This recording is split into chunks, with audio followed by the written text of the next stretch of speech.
Hello students, very good morning. आज हम एक बहुत इंपॉर्टेंट टॉपिक डिस्कस करें, IFRS 18 presentation and disclosure of financial statement. ये स्टैंडर्ड जो है ये न्यू स्टैंडर्ड है, इसलिए इंपॉर्टेंट है।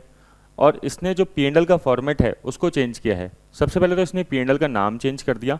आप पहले P&L को P&L बोलते थे या फिर इनकम स्टेटमेंट बोलते थे, अब आप इसको बोलेंगे स्टेटमेंट ऑफ फाइनेंशियल परफॉर्मेंस। ये एक तरीके से इसका न्यू नेम है। नेक्स्ट चीज, इसने P&L का फॉर्मेट भी चेंज किया है। जैसे आप कैश फ्लो के अंदर ऑपरेटिंग, इन्वेस्टिंग और फाइनेंसिंग एक्टिविटी शो करते हो अलग अलग, तो उसी तरीके से P&L के अंदर भी आपको यही करना है। आप P&L को ऑपरेटिंग एक्ट नेचर के अंदर, इन्वेस्टिंग के अंदर, फाइनेंसिंग के अंदर डिवाइड करोगे। साथ में दो चीज़ और दिखाना मैंडेटरी है, इनकम टैक्स और डिसकंटिन्यूड ऑपरेशन। मतलब 5 चीज़ों के अंदर आपको P&L के अंदर क्लासीफाई करना पड़ेगा। 5 मेजर आइटम्स के अंदर P&L को क्लासीफाई करना पड़ेगा। अगर कोई ऑपरेटिंग नेचर का आइटम है तो वो ऑपरेटिंग नेचर के अंदर जाएगा। ऑपरेटिंग नेचर मतलब बिजनेस का मेन नेचर जो होता है, प्रिंसिपल एक्टिविटी होती है जैसे sales, cost of goods sold, ये मेन एक्टिविटी होती है। इन्वेस्टिंग मतलब जैसे आपने कहीं पे इन्वेस्ट किया, आपने होल्डिंग में इन्वेस्ट किया, सब्सिडरी में इन्वेस्ट किया, एसोसिएट में इन्वेस्ट किया, जॉइंट वेंचर में इन्वेस्ट किया और वहाँ से आपको कोई प्रॉफिट आया, डिविडेंड आया, कोई शेयर आया, वो आप उधर शो करोगे।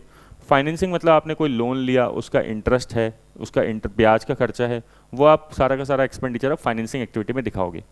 इनकम टैक्स, जो आप इनकम टैक्स शो करते हो, current tax plus minus deferred tax, तो वो इनकम टैक्स एक्सपेंस होता है, वो आपको एज इट इज़ दिखाना है। डिसकंटिन्यूड ऑपरेशन जो IFRS 5 के हिसाब से होता है वैसा आपको दिखाना है। तो इस तरीके से इन्होंने 5 तरीके से डिवाइड किया है कि 5 पार्ट्स में आपको डिवाइड करना है जो भी एक्सपेंस और इनकम्स है। नेक्स्ट इंपॉर्टेंट चीज़ कि कुछ सब टोटल दिखाना मैंडेटरी है। कुछ मतलब 3 सब टोटल दिखाना मैंडेटरी है। सबसे पहले तो आपको P&L में ऑपरेटिंग प्रॉफिट अलग से दिखाना पड़ेगा। ऑपरेटिंग प्रॉफिट एक तरीके से EBIT होता है, earning before interest and tax. फिर आपको जो profit before financing and income tax है वो भी अलग से दिखाना पड़ेगा, ठीक है ना। ये भी एक तरीके से EBIT है, बस थोड़ा सा डिफरेंस है इसके अंदर के ऑपरेटिंग प्रॉफिट और EBIT के अंदर यहाँ पे शेयर जो इन्वेस्टिंग एक्टिविटी का है वो ऐड कर दिया गया है। तो ऑपरेटिंग प्रॉफिट में अगर इन्वेस्टिंग एक्टिविटी से जो इनकम या लॉस आ रहा है उसको हमने एडजस्ट किया तो आ गया profit before financing and income tax. और नेक्स्ट आइटम आपको दिखाना है, जो सब टोटल दिखाना है, प्रॉफिट फॉर द ईयर। मतलब आपको 3 सब टोटल दिखाना मैंडेटरी है। पहला ऑपरेटिंग प्रॉफिट, दूसरा profit before financing and income tax और तीसरा प्रॉफिट फॉर द ईयर। आपको क्या क्या दिखाना मैंडेटरी नहीं है, जैसे GP आप दिखाना चाहो तो दिखा लो, कोई ऐसे मैंडेटरी नहीं है। या फिर आप प्रॉफिट बिफोर इनकम टैक्स दिखाना चाहो तो दिखा दो, ऐसे मैंडेटरी नहीं है।